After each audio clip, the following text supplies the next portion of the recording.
Bonjour tout le monde, j'espère que vous allez bien. Je suis ravie de vous retrouver pour cette nouvelle vidéo qui est la vidéo mensuelle des sorties livresques dans laquelle je vais vous présenter les sorties du mois d'avril que j'ai repérées. Je m'excuse par avance pour ma voix un petit peu nasillarde puisque je suis enrhumée depuis quelques jours. Ça commence à aller mieux mais forcément ça s'entend un petit peu. Donc je m'en excuse. Je vais vous présenter 25 ou 26 grands formats, je ne sais plus, et entre 12 et 13 formats poche, mais comme d'habitude, je vous mets tous les timelines en barre d'infos si vous voulez switcher plus rapidement sur ce qui vous intéresse. On va donc commencer rapidement puisque ça fait presque une quarantaine de livres à vous présenter, et on commence du coup par les grands formats.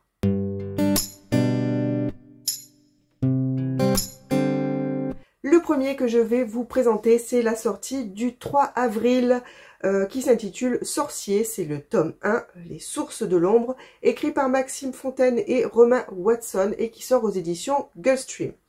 Je vais pour ce roman vous lire le résumé parce qu'il est un petit peu compliqué, vous allez voir, de le résumer à ma sauce. Donc ça va être beaucoup plus clair, je pense, si je vous le lis. Mesdames et messieurs, bienvenue au Cirque Palazzi. Ce soir, un numéro époustouflant avec l'incendie du chapiteau par l'armada des clowns invisibles. Venus enlever vos enfants, ils emporteront Déa, la jeune aveugle. Ernest le magicien partira à sa recherche avec l'aide de Kiétiné l'envoûteuse et de Kilma le marabout. Leur quête les mènera dans un monde caché et surnaturel. Mais leurs authentiques pouvoirs de sorcellerie suffiront-ils pour sauver Déa? Restez en notre compagnie, vous n'êtes pas au bout de vos surprises. Vous voyez ce que je voulais dire? Voilà, donc je me suis noté ce roman parce que je l'ai vu pas mal passer sur les réseaux. J'avoue que j'ai peur que ce soit un petit peu jeunesse, donc je ne vais pas me le procurer dans l'immédiat. Je vais attendre de voir un petit peu les premiers retours pour me faire une première idée. On passe ensuite aux sorties du 6 avril avec Des sauvages et des hommes d'Annelise Heurtier aux éditions Casterman. Donc là on est en Nouvelle-Calédonie, en 1931 et des membres d'une tribu sont choisis pour participer à une mission spéciale à Paris. Le jeune Edou va se joindre à ce groupe et une fois sur place, il va rapidement découvrir qu'en fait, ils sont parqués dans un enclos avec une pancarte sur laquelle il est écrit « Cannibale ». Vous voyez un petit peu le genre. C'est quand même une histoire qui est inspirée d'une histoire vraie, l'exhibition des Kanaks pendant l'exposition coloniale de 1931. Ça a l'air vraiment effrayant et du coup ça me tente pas mal. Toujours le 6 avril sort La longue nuit de David Moité aux éditions Didier Jeunesse. On va suivre la jeune Mira qui rêve de devenir la première femme enquêtrice du royaume. Pour cela, elle doit réussir l'épreuve de la longue nuit, qui est un rite en fait qui permet de gagner sa place dans la société. Et cette épreuve, c'est de survivre une nuit entière dans la forêt interdite et de trouver une fleur de lune. Donc, on va suivre cette jeune Mira dans cette épreuve et dans ses aventures. Ça a l'air assez intriguant. J'ai ensuite noté Lune rouge, un roman de SF de Kim Stanley Robinson qui sort aux éditions Brajlon. Vous savez que moi et la SF. Donc, on est en pas du tout. On est en 2047 et l'homme a colonisé la Lune qui est divisée en grands territoires par les grandes nations terriennes. On va suivre 3 personnages, donc dans un premier temps l'américain Fred Fredericks qui fait son premier voyage sur la Lune pour livrer un appareil de communication. On va suivre également Tachou qui est un célèbre vlogueur qui fait également sa première visite sur la Lune. Et enfin on va suivre Chanqi qui est la fille du ministre des Finances chinois qui est renvoyée clandestinement en Chine à cause de ses agissements un petit peu inquiétants, troubles en tout cas. Et voilà, on va suivre ces 3 personnages, il va y avoir un assassinat, des agents secrets mystérieux, enfin voilà, ça a l'air très très intéressant. J'ai repéré ensuite Nos cœurs aidants de Célia Samba chez Hachette, où on va suivre Laurie qui vit avec son frère Elliot et leur mère qui est gravement malade. Laurie décide de s'occuper de sa mère et de mettre sa propre vie entre parenthèses. Elle a 19 ans et donc elle devient aidante. Mais bien évidemment, elle s'épuise et ça devient de plus en plus difficile pour son jeune frère Elliot qui vient juste de rentrer au lycée. Ils vont alors rencontrer Xander, qui a 23 ans, qui est aussi beau que compétent, et qui en fait est un auxiliaire de vie qui va leur prêter main forte. Voilà, j'en n'en sais pas plus, c'est déjà beaucoup je trouve, et ça a l'air d'être une histoire très touchante. Ensuite, j'ai repéré le premier tome d'une saga qui me semble être du Cozy Mystery, qui s'intitule Une enquête de Veronica Speedwell, et le tome 1 est un étrange prélude. C'est écrit par Deanna Raybourn et c'est chez Hauteville. Donc là, on est à Londres en 1887. C'est ce qui me fait penser un petit peu à un Cozy Mystery. Véronica est libre de reprendre ses voyages suite au décès de sa vieille tante. Et donc, elle va reprendre les voyages, soi-disant ses recherches scientifiques, etc. Mais tout va basculer quand elle va échapper à une tentative d'enlèvement. Un étrange baron allemand va l'approcher, va la mettre en sécurité, entre guillemets, auprès d'un dénommé Stoker, qui est un naturaliste reclus et irascible. Quand le fameux baron qui lui a sauvé la mise est assassiné, on s'engage dans une course-poursuite et dans une enquête pour découvrir qui en veut à Véronica. On est toujours sur le 6 avril, sort le tome 2 de la saga Silence qui s'appelle Voile de Dylan Farrow aux éditions J'ai lu. J'ai le tome 1 dans ma palle que je n'ai pas encore lu. Il est vrai que j'ai vu quelques retours mitigés sur ce tome 1, du coup ça m'a un petit peu refroidi, je ne l'ai pas encore sorti. On est dans un monde où les mots peuvent tuer. Et ça s'appelle la mort indigo, c'est la maladie de l'encre en fait. Et du coup, l'écriture est interdite. On va suivre la jeune Shae, dont le frère est mort de cette mort indigo. Et elle va découvrir qu'elle commence à avoir un don un peu particulier. Et en fait, elle va partir en quête de vérité quand elle va retrouver sa mère assassinée. Voilà, je vous en dis pas plus. J'espère pouvoir lire le tome 1 prochainement et ainsi peut-être me pencher sur ce tome 2 si le tome 1 m'a plu. J'ai ensuite repéré Le chat du bibliothécaire, le tome 3, Théâtre macabre de Miranda James chez J'ai lu. J'ai le tome 1 dans ma palle. Oui, j'ai le tome 1. C'est une saga de Cozy Mystery que je n'ai pas encore commencé, ou de Murder Mystery. C'est un peu pareil, il me semble. Bref, dans cette histoire, on suit un bibliothécaire qui s'appelle Charlie. Voilà, c'est ça. Et son chat qui s'appelle Diesel. Voilà. Et à tous les deux, ils mènent des enquêtes sur des assassinats dans leur petite ville du Mississippi.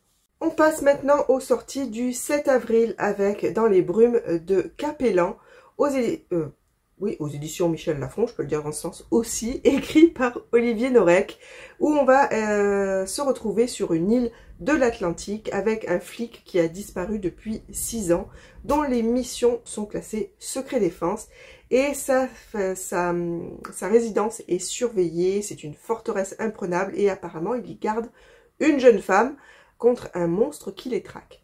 Voilà, c'est très mystérieux, et je n'ai pas encore testé du Olivier Norek. Je ne sais pas si j'en ai dans ma palle, je ne crois pas.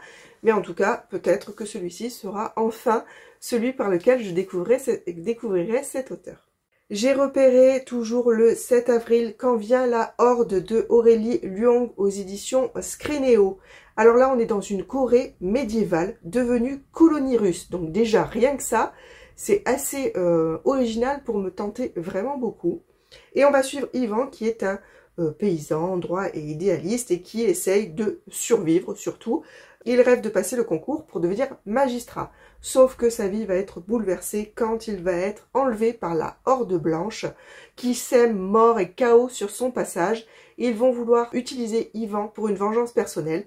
Il faut savoir qu'a priori, le chef, ou la chef justement, de cette horde est une femme qui se fait appeler la putain blanche, qui a une réputation de pas très sympathique. Voilà, donc ça a l'air génial. On reste sur les sorties du 7 avril avec Et que quelqu'un vous tende la main, dans un tout autre registre donc, de Karen Ponte chez Fleuve Édition. On est dans une maison de repos où Valérie et Anna vont se retrouver, donc elles vont se lier d'amitié et elles vont passer leur temps dans une petite pâtisserie à côté de leur résidence qui est tenue par Charline. Quand la vie de Charline va être bouleversée par un incident assez grave a priori, Valérie et Anna décident de mettre leur propre mal-être de côté pour aider Charline. C'est un feel-good à la Karen Pont, je pense, et du coup, même si en général les sujets sont difficiles, c'est un roman qui me tente beaucoup. Toujours le 7 avril, j'ai repéré Les routes oubliées de S.A. Cosby aux éditions Sonatine. Donc là, on suit Beauregard Montagne qui sort de prison après avoir été attrapé suite à des petites infractions. Il est père de famille, il est marié et il aimerait se refaire une vie honnête, sauf qu'il est noir et qu'on est... Alors c'est pas écrit dans quelle année, mais forcément la vie est difficile, on est aux États-Unis bien sûr. Malgré tous ses efforts, il a du mal à joindre les deux bouts. Il va donc accepter de participer à un cambriolage de bijouterie qui va mal tourner et il va être traqué par un autre caïd de la ville. Vous voyez un petit peu le genre. On reste sur le 7 avril avec une sortie de chez De Saxus qui s'intitule Les Loups Dorés, le tome 1 de Roshani Chokshi. Il est vrai que c'est un peu compliqué de présenter des sorties de Saxus parce qu'ils ont tendance à changer leur date de sortie ou à ne pas publier pas dévoiler leur couverture. Donc la couverture que je vous présente est celle de la version VO, peut-être que ce sera la même en version française et les dates sont toujours susceptibles de bouger. Donc si cette sortie vous intéresse, n'hésitez pas à aller vérifier. Donc nous sommes en 1889, il y a eu l'exposition universelle, on est à la pointe de l'industrie et on suit un riche chasseur de trésors qui s'appelle Séverin et qui va accepter une mission de l'ordre de Babel qui cherche un artefact ancien. Pour remplir cette mission, Séverin va faire appel à une bande d'experts improbables, un ingénieur avec une dette à payer, un historien banni de chez lui, une danseuse au passé sinistre et un frère d'armes, sinon de sang. Voilà, et ensemble, ils vont tenter de découvrir cet artefact. Moi, à partir du moment où on me parle d'une équipe un petit peu éclectique, moi, ça me branche vraiment beaucoup. On reste sur les sorties du 7 avril avec le tome 2 de La Carte des Confins de Marie Repelin aux éditions Pocket Jeunesse. J'ai dans ma palle ce roman, enfin le tome 1 de cette saga, que j'avais acheté l'année dernière, à sa sortie pratiquement. Et en fait, je ne l'ai pas sorti parce que j'ai commencé à entendre des retours qui parlent beaucoup de la romance qui semble prendre une part principale dans ce roman.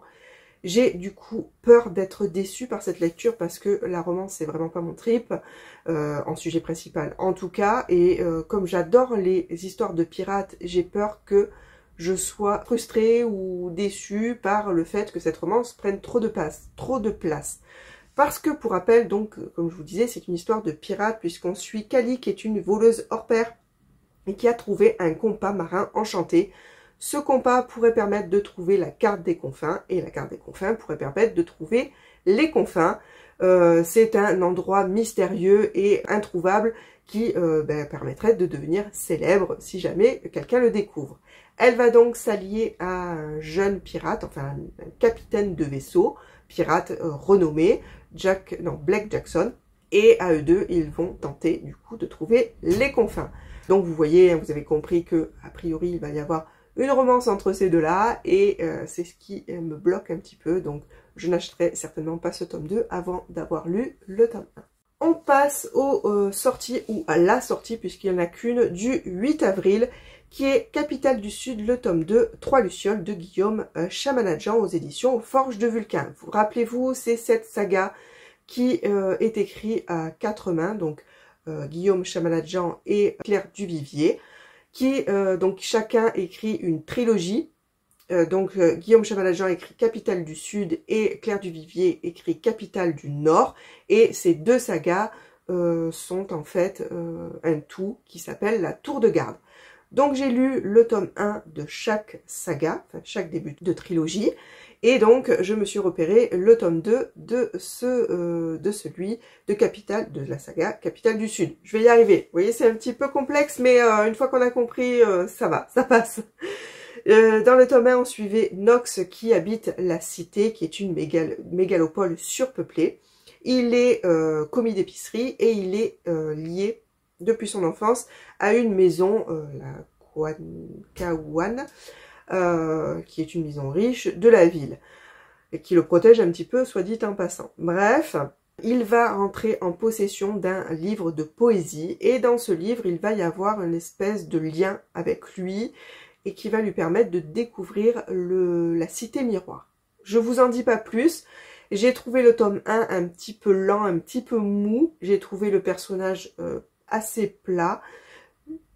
J'aimerais quand même savoir où va nous emmener l'auteur et puis surtout où ils vont nous emmener tous les deux dans cette saga complète. Je vais donc certainement me procurer ce tome 2. On passe aux deux sorties du 12 avril que j'ai repérées. Le premier, c'est Royal de Paula Alexander Edgy Canyon. Le nom est un petit peu complexe, j'espère que je n'ai pas dit trop de bêtises. Qui sort chez Inceptio. Là, on est dans une uchronie où la révolution n'a jamais eu lieu. On est en 2030. Les deux mondes coexistent, du coup, la noblesse et le tiers-état. Rien que ça a l'air hyper intéressant. Et on va suivre, bien évidemment, Aliénor et Arthur, qui font chacun partie d'une de ces classes, et qui étaient censés ne jamais se rencontrer, et bien sûr, ils vont se rencontrer, et voilà, on va voir un petit peu ce que ça va donner. Toujours le 12 avril, du coup, sort le magasin des jouets cassés de Julien Rampin chez Charleston. On se retrouve dans un immeuble parisien où s'est installée Lola avec son fils de 6 ans après son divorce. Elle va y rencontrer Martine qui vit au rez-de-chaussée et espionne les autres locataires. Elle va rencontrer Paul-Henri qui a une passion pour la littérature qu'il partage avec ses voisins et ses abonnés sur les réseaux sociaux. Bref, elle va apprendre à connaître un petit peu tout ce monde et découvrir des secrets qui va certainement bouleverser la vie de tout le monde. On passe à la sortie du 14 avril que j'ai repéré, qui est une sortie de Saxus, donc même punition que tout à l'heure. N'hésitez pas à aller vérifier cette date de sortie régulièrement au cas où. C'est normalement la date de sortie du 4e tome de The Bone Season, Le Masque tombe, de Samantha Shannon aux éditions de Saxus. J'ai dans ma palle le tome 1 uniquement, que je n'ai pas encore lu, que je suis censée lire en lecture commune fin avril. Donc je vais enfin découvrir cette histoire. On est dans de la SF, on suit la jeune Paige à Londres en 2059. Elle a un pouvoir, celui de lire dans l'esprit des gens. Et donc, elle s'en sert pour des activités criminelles. Elle va être attrapée et envoyée en exil auprès d'un sombre gouverneur qui va lui apprendre à utiliser ses pouvoirs, mais aussi l'utiliser. Voilà, je découvrirai ce début de saga en fin de mois et je pourrai du coup savoir si je m'intéresse au tome suivant. On passe au 19 avril avec une sortie que j'attends avec une immense impatience. J'espère que cette date de sortie n'est pas erronée parce que l'éditeur n'en parle pas, n'en fait pas la promotion, ce qui est assez étonnant pour cette saga qui a quand même fait un petit peu de bruit.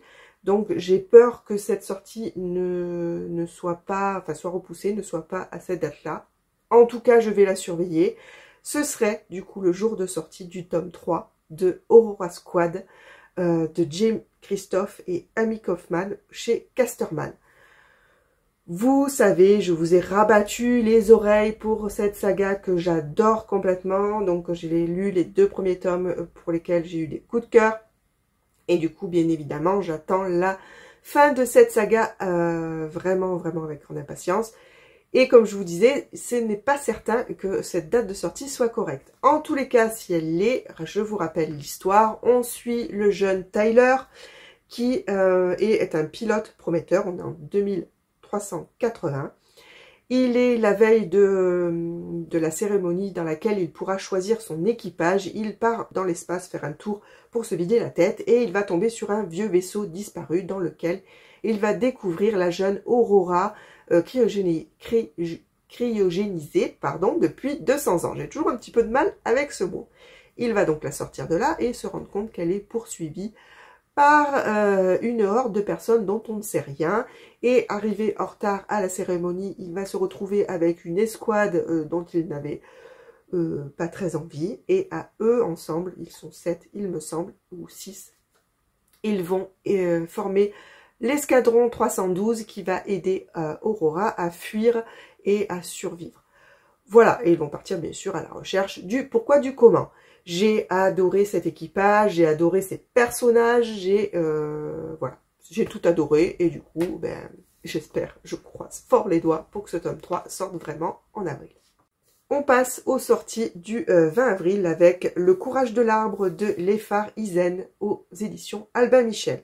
Donc là, on est dans la science-fiction. On a un arbre prodigieux qui a permis à l'humanité de conquérir une bonne partie de la galaxie.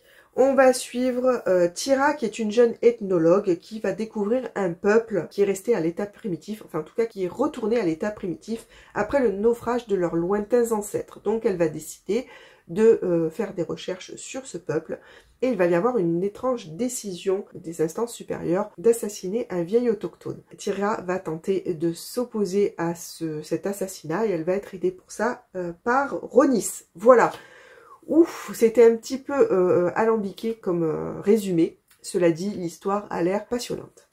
Ensuite, je passe à la sortie du 21 avril avec Qui a tué Rose de Claire Allan aux éditions Archipel. Donc tout autre registre, on est plutôt sur un thriller où on suit Emily qui sort du centre commercial et voit sous ses yeux une femme se faire renverser par une voiture. La presse locale va relayer l'info puisque la victime, Rose, est décédée. Elle était mère d'un petit garçon et épouse d'un célèbre écrivain. Elle travaillait comme assistante dans un cabinet dentaire. Emily va faire quelques recherches et va jalouser la vie de cette jeune femme pour qui tout souriait, alors qu'elle, c'est un petit peu les enchaînements d'échecs. Et elle va donc prendre la place, entre guillemets, de Rose, notamment dans le cabinet dentaire dans lequel elle travaillait, et elle va aussi faire la rencontre de l'ex-mari. Mais a priori, tout n'était pas si rose dans la vie de Rose. On passe à la seule sortie du 26 avril que j'ai repérée, qui est Les Rôdeurs de l'Empire, le tome 1 de Guy Roger Duvert aux éditions Inceptio. Ce roman est très intriguant, en tout cas, le résumé, je n'ai trouvé que quelques phrases pour l'instant, puisqu'il y a très peu d'infos là-dessus, enfin sur cette sortie. On est dans une auberge perdue au milieu des montagnes, qui est attaquée par un groupe de soldats vêtus de noir. Les survivants vont se barricader dans l'auberge. Il y a parmi eux des guerriers, des mercenaires, des voleurs, enfin tout un tas de personnes qui ne se connaissent pas et qui sont tous différents, et ils vont tenter de comprendre pourquoi on veut leur mort. Vous voyez le truc super angoissant, mystérieux, mais pourquoi? En tout cas, moi, ça m'intrigue vraiment beaucoup. On arrive à la fin avec les 3 derniers grands formats que je vais vous présenter. Le premier, c'est une sortie du 27 avril avec le tome 2 du bureau des affaires occultes, Le fantôme du vicaire d'Éric Foissier aux éditions Albin Michel. J'ai le tome 1 quelque part là-haut que m'avait offert Pauline, il me semble, que je n'ai toujours pas lu. Et on suit en fait Valentin Verne, qui est un jeune inspecteur, et on va suivre du coup son enquête, notamment sur une série de morts étranges qui seraient susceptibles de déstabiliser le régime. Il faut savoir que, comme le titre l'indique, Valentin est spécialisé dans les faits étranges et mystérieux, irrationnels, enfin, vous voyez ce que je veux dire. Bref, il est l'homme de la situation.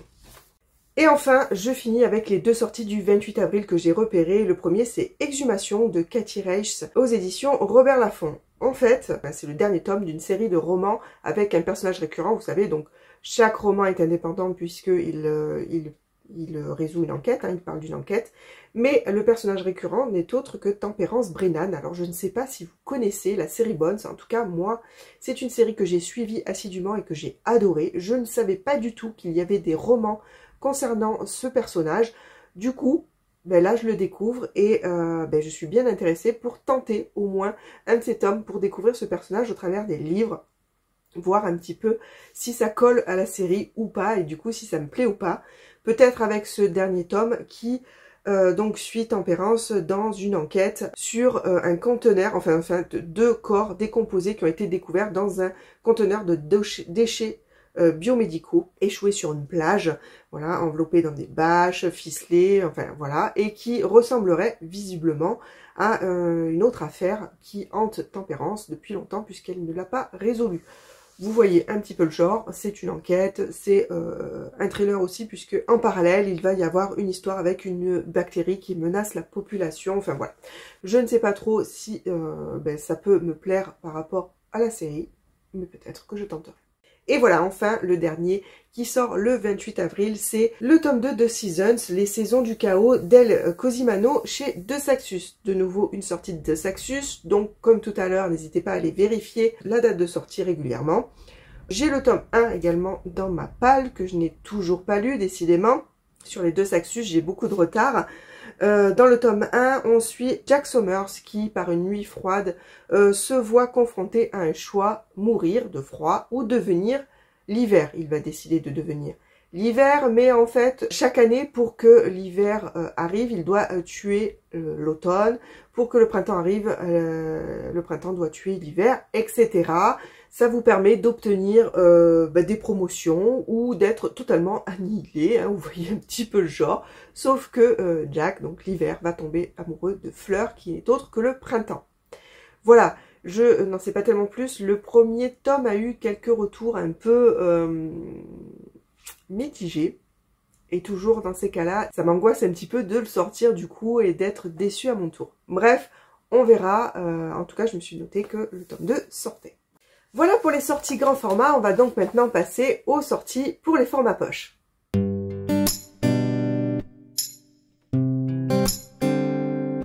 On va commencer avec les sorties plutôt, du 6 avril avec le premier que j'ai repéré qui est Une soif de livres et de liberté de Janet Skenchlian Charles, j'espère que je le prononce bien, chez Le Livre de Poche. C'est un roman que j'avais repéré en grand format, enfin vous allez voir de toute façon, dans cette liste il y a beaucoup de romans que j'avais repérés en grand format et que je n'avais pas acheté à l'époque. Maintenant qu'ils sortent en petit format, ce sera peut-être l'occasion. Dans ce roman, on va suivre Odile qui a à peine 20 ans et qui s'épanouit dans son travail à la Bibliothèque américaine de Paris, jusqu'au jour où la Seconde Guerre va éclater et qu'elle va rentrer dans la Résistance. Voilà. C'est tout ce que je vous dirais au niveau du résumé. De toute façon, il n'y a pas grand chose de plus, mais c'est un roman qui m'avait déjà intrigué quand il est sorti en grand format. Peut-être que cette fois, je franchirai le pas. Ensuite, j'ai repéré Un long voyage de Claire Duvivier aux éditions Le Livre de Poche. C'est l'autrice, vous savez, de la saga Capitale du Nord, il me semble, dont je vous ai parlé tout à l'heure, puisqu'il y avait le tome 2 de Capitale du Sud qui sort ce mois-ci. Et en fait, c'est son premier roman. Dont j'ai un petit peu entendu parler et qui du coup m'intéresse. Donc vu qu'il y a cette sortie poche, peut-être que je me le procurerai. On suit Lies qui est issu d'une famille de pêcheurs et qui doit quitter sa ville natale lorsque son père décède. Il va être pris comme secrétaire par Malvine Zelina de Felarazi, qui est une jeune femme de prestigieuse ascendance, avec son nom vous avez compris, et qui est promise à un grand avenir politique. Et c'est dans son sillage qu'il va embarquer dans un voyage ambitieux où il va découvrir beaucoup de choses et notamment son destin. Enfin, vous voyez un petit peu le genre, ça a l'air assez intéressant. On passe avec les sorties du 7 avril. J'ai repéré Une toute petite minute de Laurence Perrin aux éditions Pocket. Donc on est en 1995 au début, en tout cas, où on suit Madeleine qui s'enferme dans la salle de bain en compagnie de sa meilleure amie pendant la nuit du réveillon. Et une minute plus tard, sa meilleure amie Estrella est morte. On ne sait pas ce qui s'est passé. En tout cas, Madeleine va finir en prison, où elle va passer 20 ans de sa vie. Et on va se retrouver avec Madeleine qui sort de prison et qui doit reconstruire sa vie après tous ces événements. Voilà, j'en sais pas tellement plus et je suis très intéressée, très intriguée par cette histoire. Ensuite, j'ai repéré Celle que je suis de Claire Norton aux éditions Pocket. Je n'ai pas encore essayé cette autrice, j'en entends un petit peu parler. Ça serait peut-être l'occasion avec celui-ci où on suit Valentine qui vit dans une petite résidence de province avec son fils Nathan qui a 7 ans je crois et son mari qui visiblement la maltraite. Dans l'immeuble où elle habite, donc enfin, dans la petite résidence, il va s'installer un couple de personnes âgées avec qui elle va lier une relation d'amitié jusqu'à ce qu'elle fasse une petite erreur de petite imprudence et où tout va basculer. Voilà, ça a l'air très très dur comme histoire, mais en même temps, ça m'intéresse. Donc on reste sur les sorties du 7 avril avec une sortie que que je pense par contre là pour le coup vraiment me procurer, parce que quand il est sorti en grand format, j'étais vraiment très intéressée. C'est Justice indienne de David S.K. Wambly-Whedon aux éditions Galmester. Donc là il sort dans leur collection Totem. On est dans une réserve indienne du Dakota du Sud et on suit Virgil Wounded Horse, qui est en fait le justicier un petit peu de la réserve, parce que la police extérieure à la réserve se moque complètement de ce qui se passe dans la réserve. Et la police qui sévit dans la réserve a très peu de moyens. Donc il est un petit peu le justicier qui résout les problèmes en interne, on va dire. Et là, il y a une drogue qui va commencer à sévir dans la réserve et il va du coup mener l'enquête pour savoir qui distribue cette drogue, etc. Vous avez un petit peu compris le thème.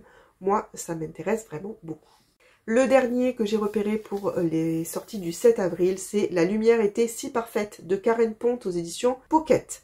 Donc là, on suit Meg, qui a une vie de mère au foyer. Elle va se retrouver avec, plusieurs années plus tard, confrontée à une adolescente en pleine crise, à un mari qui s'intéresse plus vraiment à elle, et à sa maman qui malheureusement décède d'un infarctus.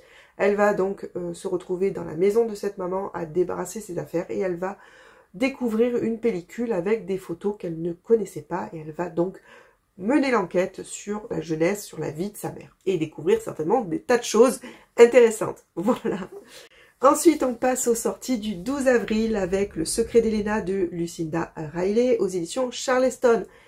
J'ai au moins 2 ou 3 romans de Lucinda Riley dans ma bibliothèque. Je n'ai encore pas commencé à lire cette autrice, c'est terrible.